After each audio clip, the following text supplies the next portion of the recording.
Now then, our next guest has been an Emmerdale favourite for the last 15 years, but is David Metcalfe about to meet a tragic end? Well, this week, his relationship with girlfriend Mina is set to take a deadly twist. Emmerdale star Matthew Wolfenden will be telling us more next, but first, let's take a look back at their complicated love story.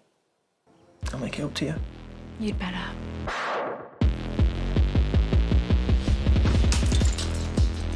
Oh, my God! Are you bleeding? No. Oh.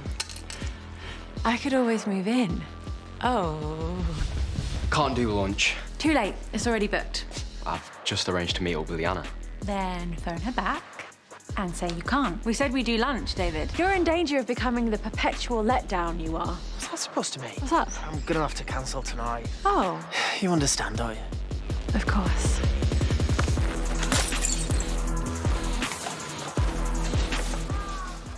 Hello, Jacob. My dad's out with Victoria. I know. It's you I'm here to see. Oh, I mean, that is bad. Sinister.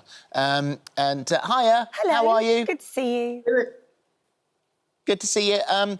Producer Kate Brooks stated no one is safe from her devious and dangerous machinations. So, how long's your contract? I don't know. Yeah, basically, if there's a serial killer in the village, no one's safe, are they? So we've all got to be on our best behaviour. And so, I mean, particularly talking about you, because the rumours are that it's going to be you, because we know that somebody is going to get killed this week and people are worried that it's your character. Well, I'm glad they're worried. Yeah, me too. I can't tell you who it's going to be. But, yeah, so it culminates on Thursday. We've got a big double F on Thursday, and you'll find out then who cops it. It's not you, though. I can't believe it would be you. I can't say a word. You've been there for, what was it, 16 years, and you started off a bit of a bad boy when you started, and now you've described him as a lovable idiot. Yeah, he is a lovable idiot. And I think I've made him into that kind of goofy character. He started off as a bit of a bad boy, but I think I enjoy the comedy side of stuff. So I think the writers about 10 years ago went down that route. So made David a little bit more goofy, a little bit daft, but lovable, and everyone seems to like David. So that's a good thing. That maybe I won't get killed off, but we'll see. I'm just looking at the evidence here, because we know that she's, she's a villain, she's a baddie, and we know that she's set to kill somebody. And he's taking the risky decision this week of getting closer to Victoria. So if she finds out about that, I would say that was good, not good motive, but it's not good, but for her, in her head, that would give her a reason to get very, very angry. Yeah, absolutely. I mean, Mina she's such a dark character, and Paige, who plays Mina, is just so brilliant at playing that kind of dark and weird, and she's kind of reeled David in. She is a little bit of a bunny boiler, isn't she? I don't know if she's in love with David or if she just sees him as a possession. So if she does find out about David and Victoria's little frisson, then I think David could definitely be in for it. Yeah. And I mean, as far as he's concerned, you say that she sees him as a commodity, and certainly you've described him as he thinks he's Brad Pitt, but how did you say he was actually? David Brent, I think. He's a good cross. He thinks he's Brad Pitt, but he's much more David Brent, Alan Partridge, I think. So explain the love interest and how deep between all of these characters the love actually truly is. Between David and Mina, I think she's obviously a very lovely, good-looking... Well, lovely, I don't know about that, but obviously really good-looking. She's reeled David in. I think it's more lust than love, and I think he definitely has feelings for Victoria. They've known each other for a long, long time, and I think he's realised that with their connection with the babies, they're both single parents to young children, and I think there's definitely a connection there. Whereas Mina, I think it's just about lust. It's about that, really. And Mina does see David, like you say, as a commodity, as a kind of possession rather than anything else. Well, let me put this to you then, because there's a few fan theories online that actually Mina may convince your character to kind of partner up and team up in this murder plot. What do you think about that? I like the idea. I don't think that will happen. The problem with murdering on a soap is you're never going to last very long on there.